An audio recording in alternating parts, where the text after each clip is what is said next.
we are simultaneously holding on to two beliefs. Beliefs that they will change for the better, and a belief that we actually still love them. When we are in pain, missing someone, when we want to be with them, that longing, that depression, those bad feelings are the last thing usually that we have left of them. It's not that we necessarily still love them. We know what they did to us. They abused us. They took us for granted. It happened to me. This person would hurt me in the most obvious ways, but I was so dependent on the fact that I thought I needed them.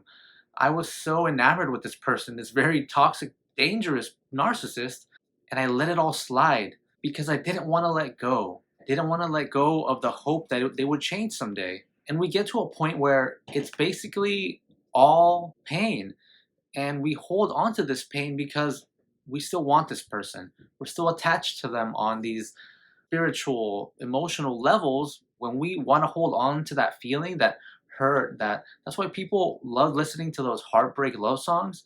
They're just reminiscing about the pain and the pain.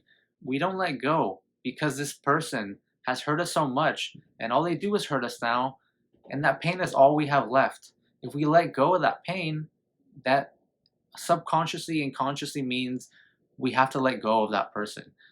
And for whatever reason, we might not be ready to do that right now. I got to this point, I was forced to this point. I got discarded in such a brutal way that I was forced to have an epiphany moment and wake up from this abuse I was experiencing with this person. Whether you want to call it God, the universe, something set me free. I've always believed that there's something looking out for me, like some kind of guardian angel, because I've done so many dumb things and I've escaped them all. Yes, I've been hurt in the process, but I'm obviously still here. I'm making this video. Call it your intuition. There was this voice in my head that said, you need to leave. This person is not good. And I ignored it for a very long time because I was holding on to just pain. There was nothing left but pain.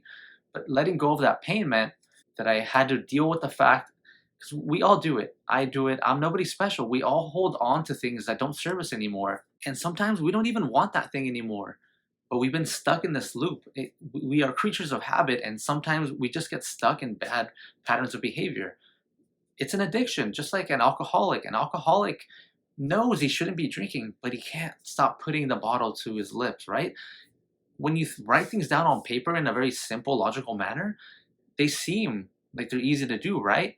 But we aren't just these cut and dry logical beings. We have emotions, we have feelings, and that is what's like keeping you attached to the narcissist in all reality. Don't get forced into leaving them humiliated like I was. Sit there. When you really sit there and just accept and feel, because when we deal with narcissists, we end up in this sort of dissociative state. We are in so much pain. We are being abused so brutally by this narcissist, this toxic person, that we have to, in a sense, dissociate from reality. That's why we can ignore such blatant evil things that the narcissist will do right in front of our face. We are in this almost la la land of narcissism, and we don't really even know it. This is one of the secrets. I'm going to give you one of the secrets of life, guys. And that is, most people have not had awakening experiences. Some people have near death experiences. Some people meditate. Some people just have a profound love for their children, and it awakens them to how blind they've been in their life. Some people, right? Like, some people will have a child and that'll make them stop drinking, or that'll awaken them to reality. A lot of people are walking around asleep. The narcissist is especially one of these people. They are such a deeply unconscious person that they do evil things to you. But this is why I know this about people, and especially now narcissists. This is why I don't hold on to that pain anymore. This is why I don't take things personally. The narcissist doesn't even know what they're doing. And it's obvious. It's obvious when you really sit there and think about it. When you see the self-aware narcissist on YouTube, when you see even the not self-aware narcissists, the ones in your life, they keep making the same boneheaded mistakes. Does that sound like someone who knows what they're doing, who's like very conscious and aware of their life and surroundings? They keep falling into the same mistakes again and again, and they know they're bad people. Trust me, if they're a little, especially if they're a little older, but they keep on doing the same things again and again and again. And it's incredibly sad. I've learned to just have amazing compassion for the people who hurt you. That doesn't mean be soft. That doesn't mean do the toxic empath thing that I used to do and let people walk all over me. It means standing up for yourself.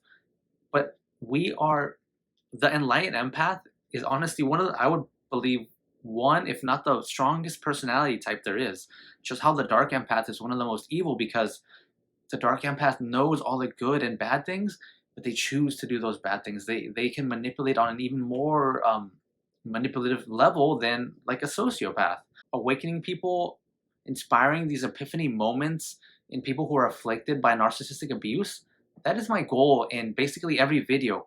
I want it would be amazing if you could watch one of my videos, have that profound awakening moment where you realize that you've been fooled and tricked into this dissociative, amnesic, toxic state, and realize the narcissist who they really are, just a really silly, goofy person who does not have as much power as you believe they do.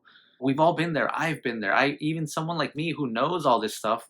I stuck in the loop with a narcissist for like a year, even longer, and I still have those feelings. I still think about them, and I still want to text them sometimes.